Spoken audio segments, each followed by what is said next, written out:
Syedaralun, truk pengangkut pasir BL8845PF terbalik akibat terjebak patahan lantai drainase ruas Jalan Banda Aceh Medan, persisnya di jalan kawasan Kota Sigli Pidi pada Selasa 10 Januari 2023 pada pukul 14.30 waktu Indonesia bagian Barat. Dalam peristiwa kejadian tersebut tidak ada korban jiwa. Hanya saja sebagian muatan pasir tersebut tumpah ke saluran drainase di pusat ibu kota Kabupaten Pidi.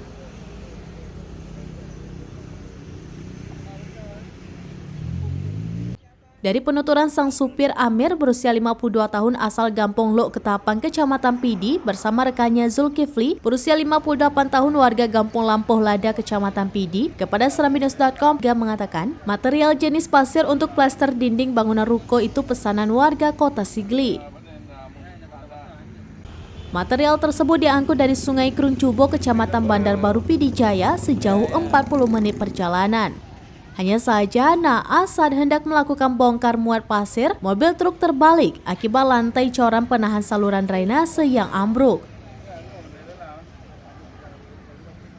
Agar tidak mengganggu arus lalu lintas, pihaknya langsung menguras sisa pasir dan memindahkan truk dengan menggunakan truk derek. Dari Pidi, Idris Ismail, Seramnews.com.